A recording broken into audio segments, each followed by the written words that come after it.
Thank you for joining us for this episode of Take Notice, Amplifying Black Stories. I am your host, Allison Preisinger-Higgins. Take Notice, Amplifying Black Stories is a podcast exploring society, culture, and current events through conversation. We aspire to create an open, respectful, and equitable space where guests may feel free to share their truth and lived experiences. Our core values are rooted in community, connection, and personal development. Stories help us learn, relate, and grow. We are here to listen, to take notice. Thank you for being with us. I would like to show gratitude to the traditional ancestral land of the Puyallup people past and present on which this episode was created. I encourage listeners to research the land on which you live and are listening right now. Recognizing this is just the beginning. The more you explore, challenge, and learn, the more questions may arise, but this is how we grow and connect. On this episode, we welcome Matt McAlman. Matt is the drummer for the Seattle-based group, the Marshall Law Band. The Marshall Law Band has embarked on 2 successful European tours and garnered attention from prominent media outlets in recent years, including BBC News, CNN, the Seattle Times, and other national and regional press. I am thrilled that they were able to hang out with me a few weeks ago down in Tacoma, and I had a great conversation with both Marshall and Matt in the Tacoma Armory space. Matt and I discuss his experience growing up kind of around in different areas around the country and his experience coming to Seattle about 19 years ago and growing into the music community here through a variety of ways, including MoJam Mondays, which is an event that happens at the Nectar on Monday nights in Seattle. We also discuss his experience bringing music to CHOP, the protests in Seattle in 2020 on Capitol Hill, and many other things that we cover in this episode that you don't want to miss, like playing drums in space and Lego building. So please enjoy this episode with Matt McAlman. Thank you for joining me on Take Notice and Thanks coming for down having to me. Tacoma. I appreciate it. You know what I'm saying? I always drive to Tacoma. I got love for Tacoma. Yeah.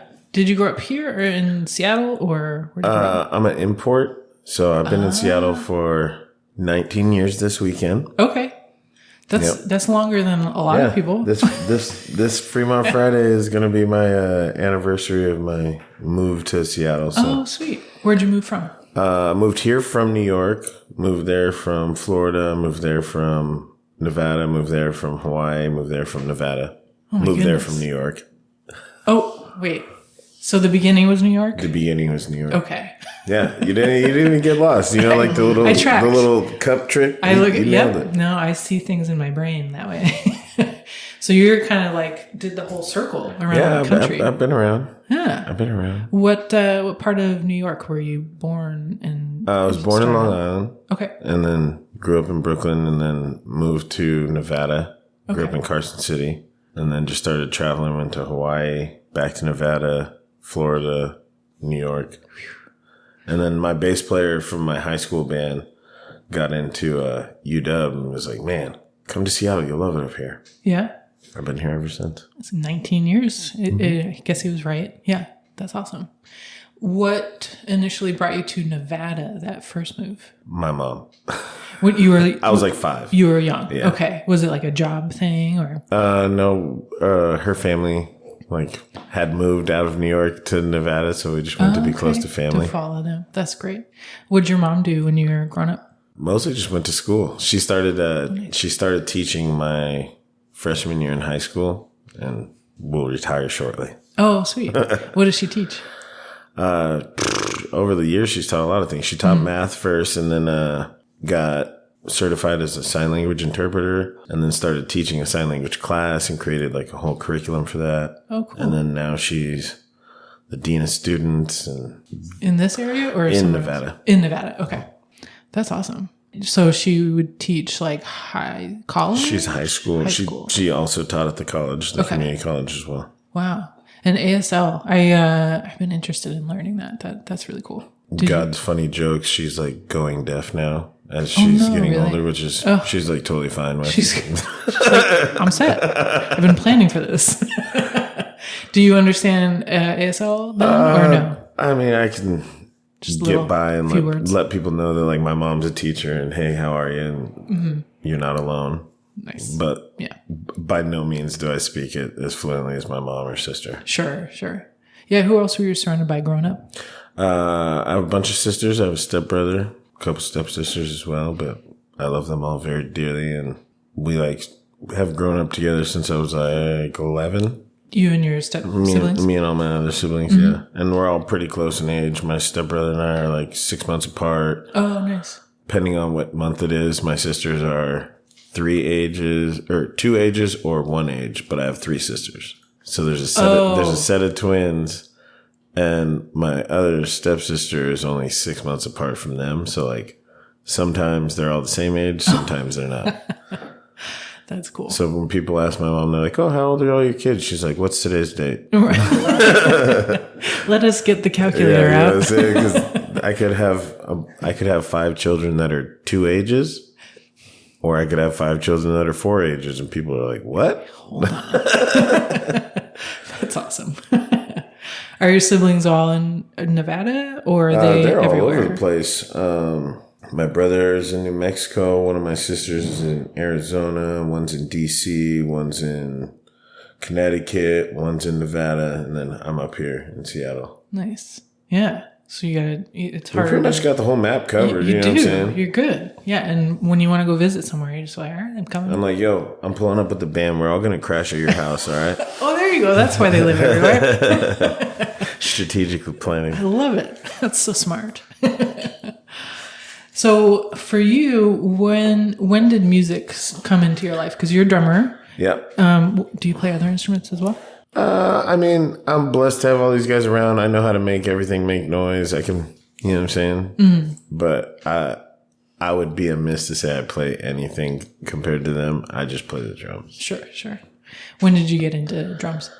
I got my first drum set when I was 5. Oh, nice. Because my mom was tired of me banging on her pots and pans. And then, she said it was great childcare because she always knew right where I was at. Good point.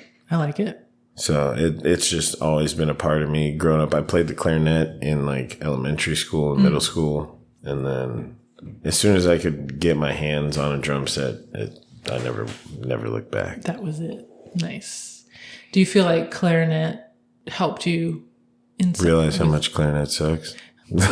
Understood. No. I mean, it could go that way too. No, it taught me a lot about music, and I really would have loved to learn how to play the piano at a young age. Mm-hmm. I think teaching children how to play music when they're young and have time not only occupies them in a healthy way, but when you get older, it's hard to find time for anything, right? Especially learning something new. Mm-hmm. And so just building those fundamentals of music and communication, both through language and through music, which is the oldest and most widely spoken language on the planet, being able to tap into that in a youth format is something we always, as the Marshall Law Band, have tried to push and support as well. Yeah, because when you are an adult, there's so many more mental blocks that don't need to be there, but they're there now. And so it's so much easier when you're a kid. Yeah. Piano, that one, because you can translate that to it's the basis. Things. It's the basis of everything. So great.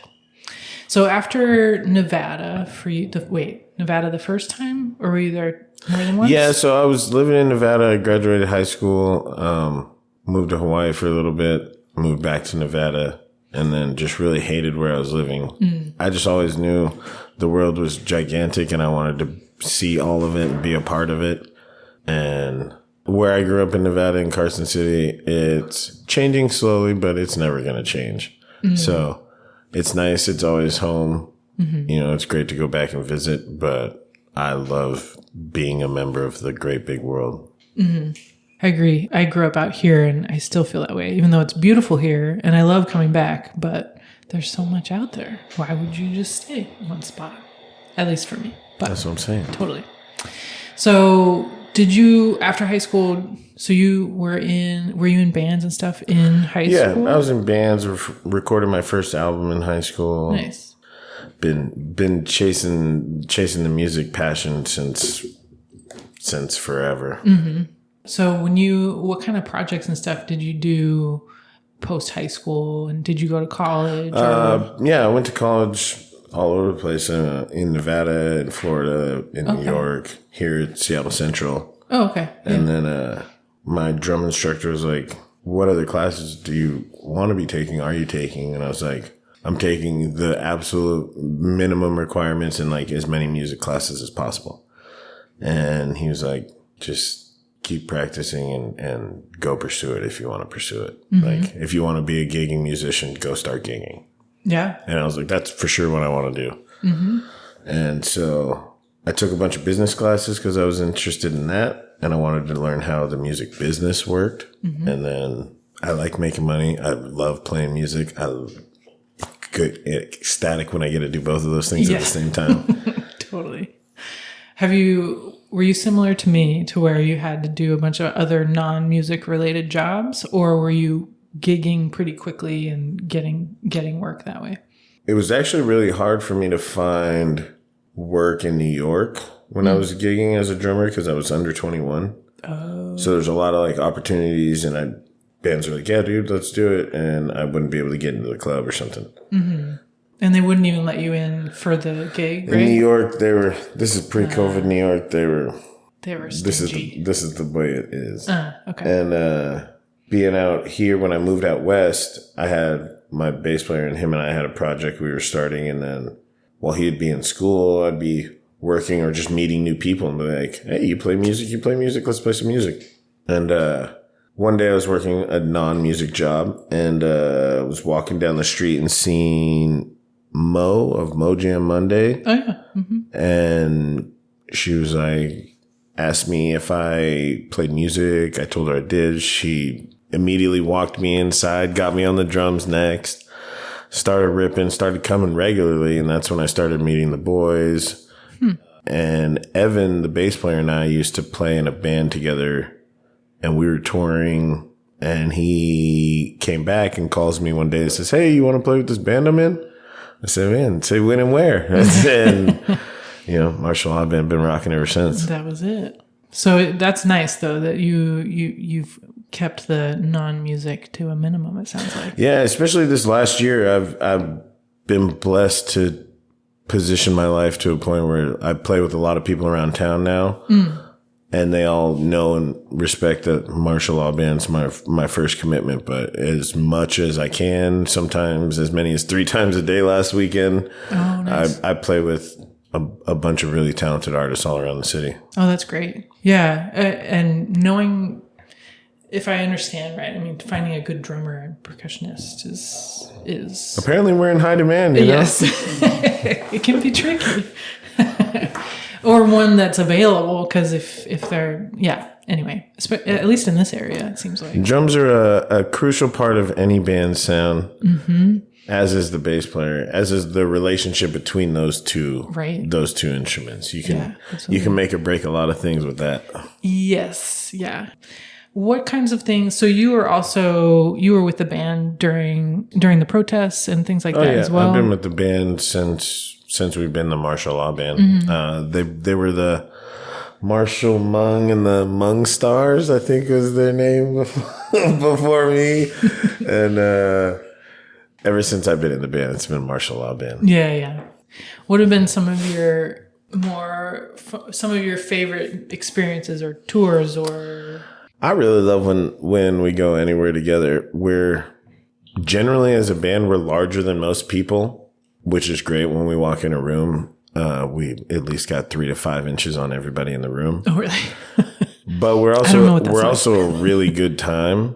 So whenever we get to go somewhere together, it's out of hand, especially when we get our extended family, J-Mo the Bird, Tony Jr., Chris King traveling with us. You start getting people playing music on the airplane and in the airplane lobby and just out front of the club or on the beach. And our brotherhood and camaraderie has stood a lot of ups and downs and trials and tribulations. But to show that we can do it with our different ethnicities, our different opinions on life, on the world itself, and we can maintain that commitment to each other and respect for each other, and then we can bring it to our community, and then we bring it to our region. There's nothing except, multiplying to really make a global world change for the better. Mm-hmm. Yeah, because I imagine even having a relationship with one other person is hard enough. So then seven of you all together, is that right? Mm-hmm.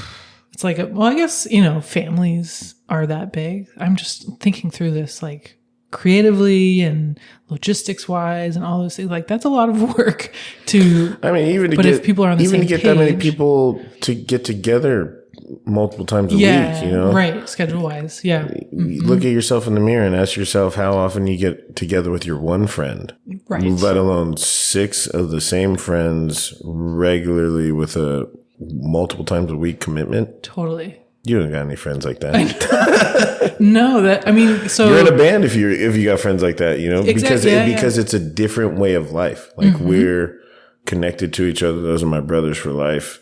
We've been through more than we could even tell people about. Mm-hmm. And it's more than even the work, because I was thinking, well, when you work with people, you see them that much, but it's more than that because you have to at times live with them. When you work with people, you're all getting paid. That too. And there's somebody else making all the decisions on. Yeah, it's like hey, I think this is the best way to do this. Unless you have a better idea, like, right? Let's get to schlepping. Exactly. Yeah, it's a totally different working relationship and just relationship. So what are some of the things that have helped you all sustain in your mind and and thrive? I suppose is a better word. I think it really starts with respect. All of us have a deep respect for each other. All of us are good at our craft and recognize that, but also all of us are good men in the world and recognize that. And there's a certain sense of superhero that I feel I view them as due to some of our instances at the Chop and things we went through. Mm-hmm. I got superheroes in my band. What you got? I love that.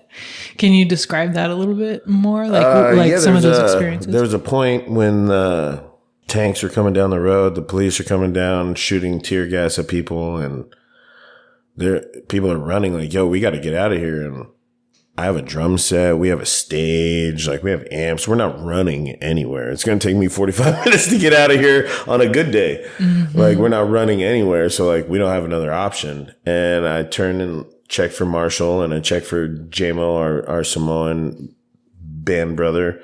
And I look around and I didn't see any of the other boys. I had a moment of panic. I looked at Marshall. He didn't see them either. We turned around and look, and everyone had ran, and only my band members were standing at the fence with their hands up and police walking at them. And it was like, it was a very pivotal moment, I believe, because at that point it was either the cops were going to tackle 6 white men and that was going to be all hell breaks loose, or they stopped and turned around and they stopped and turned around. But when it really came down to it, everyone else was gone but our guys who were willing to lay their lives down for us. And you show me someone who could beat that. Yeah. Yeah. I imagine that's a very unique experience to share with you. As that creates, I can imagine a bond that you can't really even describe other than what you just did. Yeah. Thanks for sharing that. Yeah. Yeah. Whew. Yeah. Because you all were there playing and performing every day for a couple of weeks. Hours a day. Mm-hmm. And what brought you to that space for you? Like, what was your experience going from? Marshall and I went out there and just sat in the car and watched the first day. Mm-hmm. And we're like, we need to bring our piece to this because that's what's missing. And music's been present in every revolution in history. And it's our job and our responsibility to carry those torches of the people who got there before us. People talk about our ancestors, but it wasn't just black people who freed slaves. It was white people as well. And people forget that. And we are making change, and it is slow and it is painful, but it also is necessary. Mm-hmm. Yeah. Hmm. So you all decided as a group and as a collective to the next day to do what we do best. The best thing we have to offer the world is music, because music isn't about you. You're merely a vessel. Mm-hmm. And it's the responsibility of those with gifts to use them. Otherwise, they'll be taken from you. Mm-hmm. Yeah. Yeah. I like that outlook. I try to remind myself of that too when you get in your head. And everybody has a different skill set. I think that's one of the strong suits that we have, at least between ourselves, is like, I know who we are as a group. I know who we are all as individuals, and we walk in that. Mm. And when you can be true to who you are, everything else that sticks to you is going to be true as well. Mm. Yeah, absolutely. Yeah, you attract you draw it to you. Mm-hmm, when you're focused in on, yeah. So you have the role of drummer in this group, but also I know, like, as you all are working in a mindful way moving forward as businessmen too and entrepreneurs, you probably have other roles besides drummer. Yeah, quite a few. Actually. I imagine, as we all do. We all do a ton of stuff. Mm-hmm. Generally, we all don't do the same stuff either, which makes us more efficient. Makes total sense. Yeah. So, because you took some music business classes, you were saying. So, what kind of things do you focus on for you or for the band? I generally run the money for the band and our expenses and our budgeting for upcoming expenses, and I'd be on Marshall's helmet or our manager Mira's helmet, like, yo, we need to be playing some more shows. We need some more money coming in because the money's definitely going out. We got to have this balance. But it's music is a long road. Mm-hmm. People who want to get into the music business for a quick check or think they're going to have as many streams as Drake does overnight are absolutely kidding themselves. Totally. Mm-hmm. But if you're willing to play and battle the war of attrition and play the game to win the game, not just to have highlights along the way, you can ride on our team. Mm-hmm. Yeah. I've been hearing that more and more from I don't want to say old timers, but long timers. You know what I mean? Like people who have been in the music business for a while. It's just kind of more like, instead of burning bright and fast, burning super slow and simmering and just doing the thing. And just continuing to do what you do, you know? Mm-hmm. We play music. Lately, we've really fallen into a groove of trying to write new music one day a week and then trying to rehearse music the other day of the week. Mm-hmm. And it's really, I think, opened up a remembrance of the value of just putting out music. In a rap world, you're dropping singles off of whoever's beat you got. You don't have to do a ton of mixing and mastering. You do some ad libs and you punch it. It's just vocal tracks. With a band, you have to write everything, rehearse it, get it tight, go and record it all, which takes a ton of mixing, mastering, engineering, all of this. Mm-hmm.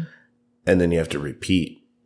And bands have moved away from making projects and are just making singles because that's the rate in which human society is eating that. Mm-hmm. And I think there's a certain value that comes with dropping an album and a certain value that does come with feeding the people's daily need. And so we're trying to find a happy blend in that. Yeah. But I think we really have a special kind of sound, which is actually making it more and more difficult to promote properly for all the things. It's like, who do you sound like? Well, I always grew up wanting to like have our own sound and a big sound and a big band and things of that nature. But you don't see a lot of people doing that and then rapping on top of it as a lead singer. Also someone who's rapping something conscious and productive and hopefully changing the world and spreading love. You start getting into like acts like Common, The Roots, things of that nature. And so I think trying to find our own lane, but also not being afraid to just create one. Mm-hmm. Yeah, absolutely. When you were growing up learning drums and getting more and more into music, who are the bands or the groups or the people that you were most glommed onto, would you say? I mean, I've always been a huge Dave Matthews Band fan. I really love Incubus and the drummer for that, Jose Pascuales. I love Chad Smith from the Chili Peppers. I also like old stuff, Buddy Rich, Mitch Mitchelson, who played with Jimi Hendrix. Like, I mean, we could sit and talk music all day, but those are definitely some of the top guys I just John Bonham. You know, Ringo Starr has more hits than any other drummer. Dave Grohl. You know, there's a long list of awesome cats who it's always built into them. Rest in peace, Taylor Hawkins. You know what I'm saying? Yeah. So that influence translates musically. What about the influence? What am I trying to say? Maybe either creatively or philosophy wise, like as far as trying to bring some change to the world through your all's music. Do you have an influence from when you were younger that I mean, Bob Marley. When all else fails, play Bob Marley, right? Like it's good in every circle. I want to be that. Yeah, you know? yeah. Frank Sinatra, a household name that's good in every circle. It doesn't matter where you're at. You drop a Frank Sinatra track, everybody's loving it. So getting my music to a point where that is the case. Everybody thought U2 was a gigantic band, but if you drop Shaka Khan, everybody knows all the words to the hook. So yeah, that's true. You put on some Bob Marley anywhere. It's good anywhere. He kind of follows me through the grocery stores. I'm like, you're here too. It's everywhere. Yes. So you said you went to Seattle Central. And so did you kind of piecemeal together just some your music education and then your music business education? Or they were running simultaneously, and then I'd run out of grant money, and I'd learned enough in business that I know I didn't want to be in debt for something I didn't want to do anyway. Totally. Yeah. And like me dedicating my time to something I was going to be in debt for that I didn't want to do in the first place was just so upside down. I couldn't get myself to swallow it. Yes. Yeah. And I called my mom and I was like, listen, Mom, I am dropping out of college. Like I don't owe any money. I don't want to owe any money. You still owe money. Like it's not what I want to do with my life. I want to go play the drums. And she's like, at this point, there's nothing I can tell you. You're on your own. If you think you can do it, I'm here to support you and I wish you the best. And let me know. Was it expected that you go to college kind of thing? Or was it more you decided to do it and try things out? Education was always a very prevalent and heavy-handed thing in my household. My mom's a teacher. My siblings all went to college and or joined the military, which is awesome. They all did great things. I personally pursued a more rare profession. Yes. Yeah, it does feel rare. And then as you start to get into the world, it seems less and less rare, but really it is. You know, you just meet more and more musicians or artists and stuff. And you're like, this is normal. Yeah. But then I met a ton of people who play music, but people who play music for a living is a whole nother, this is true. It's a whole nother world of people. Very true. Good point. Moving forward, like you already said that you would like some of your influences as far as being able to be a household name and be able to put that music on. So what are... Play music in outer space. Oh, really? Would you bring your kit? Absolutely. Yeah. How would that... I'm trying to picture it. You just mount it down like you would on the jelly bean with like these hooks that I have. Because when you're moving and your cymbals and drums are moving, it's a problem. So we learned how to bolt our gear down to the floor. That makes sense. So there's sense. Nothing stopping me from like playing upside down or playing in 0G. I'm totally prepared for it. That's awesome. Yeah. You just gotta get your body ready for it at that point, right? With the you just gotta get used to the 0G, but like upside down, right side up, doesn't matter. You'll be fine. Awesome. So how long has that been a dream? So the first time I saw a concert, maybe when I was like 8. Really? I seen a drummer raise up, spin around. I was like, I want to do that for a living. Been at it ever since. What concert was that? That was the Newsboys. The Newsboys. Yeah. I don't know if I know that. They went upside down? Drummer flipped upside down. That's wild. Was he like harnessed into the... Clipped in, and I was like, I want to do that. That's amazing. That's cool. So for the float that you all have for the Fremont Fridays, you all have this... The SS Jelly Bean? Yes. So you must have helped outfit that because you got to figure out how to get your drums on there and everything. Yeah, my keyboard player Mercy and I rebuilt it again this year. We stripped it all the way down to the studs and built it from the ground up. But yeah, it's a 26-foot long, 8 feet on the air, 8 foot 4 inches in real life platform that just drives around. And it's on a 26-foot boat trailer. Okay. And so we built it. It's got like 2 tiers. The back end is a 4x8 sheet that's about 3 feet off the ground. Oh, okay. For the drums or for? No, it's actually just small enough the drums don't fit up there. Oh, so we usually put Marshall or the sax player up there. Nice. Both. Or both, yeah. Both sometimes. We fit, yeah.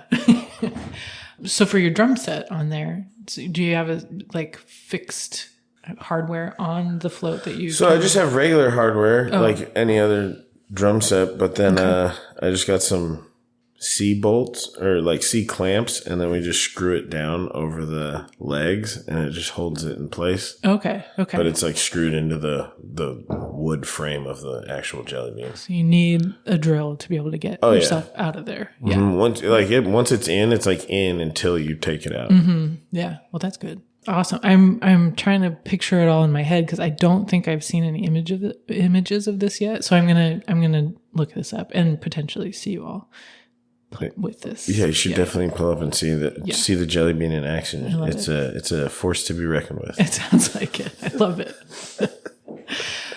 Because it's one thing to see it at a show. It's another thing when we used to ride on it. And I say used to because we don't ride on it anymore. Oh, like in what? How do you mean? Like we used to just drive around with like my cousin driving us, and COVID. then all of us would just be on it, playing whilst driving. Yes. I can imagine. You have to. Did you map out the where you're? Oh yeah, like which way to go? Yeah, for sure. So you didn't end up on like a massive hill or something. See, this is where my brain goes. Logistics. Logistics. It's my whole department. I bet. So you've got the money. You've got the logistics of, like, with the travel and everything. Are you a big part of that? Then I imagine planning. Yep. Mm-hmm. That's me. Yeah. But it's great. I get all the flyer miles for it because I buy it on my thing, so it works out. Yeah, it's a win-win. Business-wise, yeah. Do you all have a Marshall Law Band, like LLC or something like that? Yeah. Nice. So what's your next big tour? You're going to the East Coast? So yeah, we're going to go hit the East Coast for the first time, which I'm pumped about. Mm-hmm. We're going to do the West Coast again for this NACA convention. Hopefully we make it out to Hawaii around New Year's, and then... And that'd be for playing or for chilling or for both? Both. Nice. And then come back and be heavy in the studio. January is generally like heavy in the studio for the Marshall Law Band, just making sure we're stacking up the vault so we have stuff for the year to release. Oh, sweet. Yeah, that's a good way to do it because January is quiet. It's a dead month for the business. Yeah, totally. That's awesome. Yeah, I remember when I was booking for the Royal Room in Seattle. It's like January is like, meh. January's dead. February sucks because it's the shortest month, and then they got a Hallmark holiday in the middle. Right. Yeah. And then you get to March, St. Patrick's Day is when business begins again. Mm-hmm. Starts kicking. Mm-hmm. That's smart. I like it. Have you all played in Hawaii before? Yeah, we've actually been out there a couple times, and I can't say that I have a favorite because it's awesome every time. Yeah, I bet that would be a fun trip. It's great to be there with each other at the beach, reminiscing about our year of work, getting excited for our year of work ahead. So do you normally plan that at the end of the year then to kind of like have a hang? Or? It's always like a plan in slow motion. Oh, okay. That one's like on the very, very, very back burner. It just sits on low. It's like a slow roast. Nice. Well, it's good to have that, like just hanging, and then you get to it when you can. It's a great meal when you get to it. I love it. That sounds like a packed, busy time, but also at the same time, that's what you're focused on. So it's not like in my brain, I have like all these different fires that I'm trying to do, and your fires are very condensed into the one focused thing, and I love that. That's great. I love it. Candle life. I like. So let's see. So I think with Marshall, we were talking about a little bit about balance and self-care a bit. And self-care is a kind of loaded word, I suppose, but wellness, I'll say. Important. What kinds of things have you been working on that as well? Have you found the need for that? I imagine everybody has the need for that in some way. Absolutely. I think we all do and all still are working on that and dealing with that. I have a very unique role in the band where I get to play the drums. So a lot of my passion and frustration with life or irritation with the world the way it is comes out through my drumming, which is super therapeutic for me and makes me, I believe, a happier, better person. That's good. So you found your thing very early on. Yeah, it's the one thing that's always been there for me. I can understand that. Yeah. Always just is there waiting for me to get to it and holds no judgment. But I feel like that's with music in general. That's why everybody plays music, whether they do it for a career or not, is the therapy that it gives. And I think music's great. That's why we started our nonprofit organization, Music for Everyone, because we're trying to, not everybody wants to go experience a big live concert and be around that many people anymore. Right. And so finding a way to still get music to those people, whether it's in small batch concerts, more intimate experiences with artists. We started doing silent DJs now and doing performances where people can have headphones and feel safe in their own world, but still be experiencing music and bringing it to places and people who don't have the opportunity. We live in the Northwest, a big, beautiful art city full of music. It's not like that everywhere. And so bringing music to those people as well is part of our goal. I love that. Did you all start that recently as well? Yeah, actually, we just got it in the mail. Oh, Official. Sweet. Very nice. Congratulations. That's awesome. Thanks. So have you started any pieces of that, or you just kind of, it's in the works? Yeah, so the whole organization is structured and had to be in order to get approved for everything. We're just now finally able to take it to market and to the people. Okay. And is it like a 501c3 kind of thing? Okay. Sweet. Do you have things lined up then? That's actually NACA is going to be our first in for that. That's our first big push with them. Is so we have a booth that's pushing our music for everyone and highlighting our different talents as a band, whether it be teaching lessons, recording and engineering sessions, making beats, just showing the gambit of things that are under that umbrella and that we can bring to the table and bring to their schools and their communities. Oh, that's exciting. That sounds really great. So it's more than going and showcasing, because for anybody that's listening that doesn't know what NACA is, it's like the conference for colleges and yeah, it's I think it's the National Association of Collegiate Arts. And so it's their big national conference that colleges will send their representatives who do the booking for different colleges around the country. They'll send them to these. So we'll meet them. And when we're on tour, stop at their college and play a show or do an event for them and help us keep on the road. Yeah. A great supplement for regular gigging, I imagine. But but you'll be going there and not only showcasing your band, the Marshall Law Band, but you'll be showcasing this nonprofit. So that's pretty amazing. I love that. Thanks. Yeah. We've been working hard on that. That's like when we started seeing where our strengths were and where our overlying passions were, and we started whittling out things that weren't either of those. We found these things to encompass our goal the most. Yeah.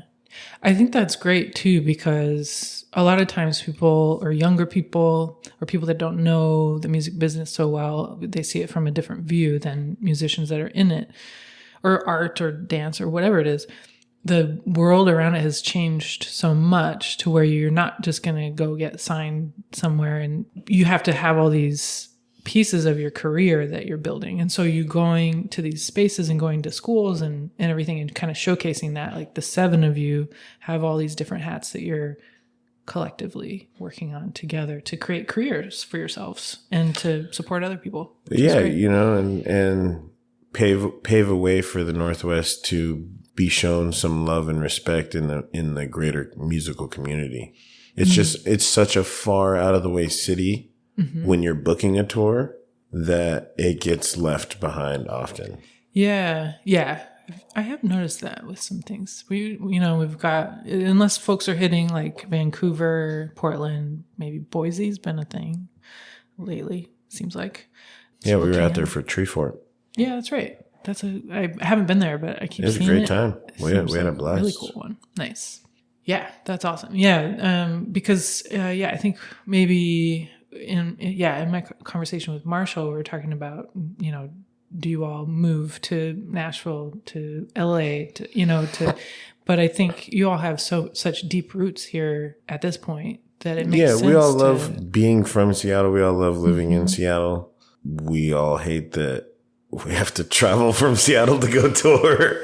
It's just, it's so far, like it adds a whole day of just travel time to go anywhere outside of the Pacific Northwest. Yeah. Yeah, so true. And it becomes even more like on the East Coast, in that amount of hours, you can be through 10 states and 57 cities. Yeah. We got Portland, Seattle, San Francisco. You know what I'm saying? Like, you don't have to drive 6 hours to get to a place when you're on the East Coast, which is, definitely a benefit for there. But everything else is a benefit for over here. So. Yeah. Well, I think that's great because the more programs and groups that are successful that are promoting, music in this area and that the arts are possible, the more people are going to get it and get it quicker. As far as like it takes more than just the talent and all that stuff to do the thing. Mm-hmm. So that's awesome. I love that. Congratulations on the nonprofit status. That's no small thing. No, it's a lot of work. Mm-hmm. But appreciate it. The band's been working hard, and now that we have it, it's like opens the door for us to work harder but more efficiently as well. Mm-hmm. Mm-hmm. What is something that, aside from music, brings you joy? I really love traveling, and honestly, like when I get really frustrated and just like kind of searching for the right next step, I like to build Legos. I'm like a super Lego maniac. And friends of mine, because I don't build like the little Legos, I build like the big ones. Oh, okay. And friends of mine are like, yo, how did you get all those? Like, I couldn't have done that many things. And there's like some sort of sense it makes to me, and just laying it out step by step lets me like focus my thoughts and figure out which step is next in the building process. Huh. It's just something I've noticed, like when I really am searching for the right next step, I always like buy some crazy monstrous Lego and build it. And I'm like, oh, now I figured out what I need to go do. And then I don't have time to do it again for a really long time until I'm all twisted up in my head. And then I can. That's how you process my thoughts out. Oh, that's interesting. I really like that. It's like the jumbo ones. It's not like the little. Like I built like the Millennium Falcon Collector's Edition. It was I see. 7,400. So not okay. So I was picturing bigger Legos in my head, but you mean more like the like as big as your table, like the big like it's model things, not the pieces. Like little Lego pieces, but the big model, like my Millennium Falcon's probably as big as this table. Yeah, because a lot of people do like models and painting that figurines or something like that, which is just you're honed in. It's your fine detail work. Yeah. But it's like if you miss a step, the whole thing might not fit together. Like 200 steps down the way. So like it's important to be diligent and pay attention to all your steps. It's important to do them, and I think that basis implements like my processing when I'm thinking about stuff, and just like one after another with the vision being this final product, but also knowing that you can only do it with incremental pieces. Yeah. And as the drummer, I've always known I needed other people to be successful in what I wanted to do, which is different than any other instrument. True. Yeah. And so I think my view towards a team is always very, very, very like heavy in my decision making. Mm-hmm. That makes sense. Yeah. And when you're doing one but thing at a time, it always starts with one thing at a time. Yeah. And you have to you can't really think about anything else. I'm sure your mind wanders, but like you have to be focused on that. Mm-hmm. And so, because if you miss one, the thing, if you miss one, you're going to pay for it. And then you're going to have to come back and go back through it and dig. And then you're like, I should have paid attention. Right. You only do that so many times. And either you learn or you just keep beating your head against the wall. Yeah. I imagine. This is the moneymaker. It can't be beating against the wall. None of that. No, none of that. Yeah. Well, that makes sense. I like that. That's great. And that's something that you can pull up whenever you need it and use it. I love it. Is there anything, I know that I probably have a million questions I'm not thinking of right now, but is there anything that we missed or that you wanted to mention before we wrap up? Man, Fremont Friday, the gala. Make sure you be good to each other, Love is patient, love is kind. And remember that at the end of the day, we're all going to be neighbors and we're stuck in this big blue bubble together. So be cool. Mm-hmm. I like that. Yeah. Well, thank you for sharing your story and for hanging out with me this afternoon. Yeah, thanks for having me. Appreciate your time. Yeah. You guys take care. Make sure you stay tapped in. Mm-hmm. Yes. And we will share all the things Marshall Law Band on our show notes and all Marshall the things. Law Band everywhere. Mm-hmm. Awesome. Thank you. Thanks. Thank you for joining us for Take Notice, Amplifying Black Stories. If you enjoyed this episode, please be sure to share it with someone you know. Connect with us on social media. We would love to hear from you. We are at Take Notice Podcast. You can also find us at takenoticepodcast.org. Reviews help us reach more listeners, so please rate and review on your favorite podcast app.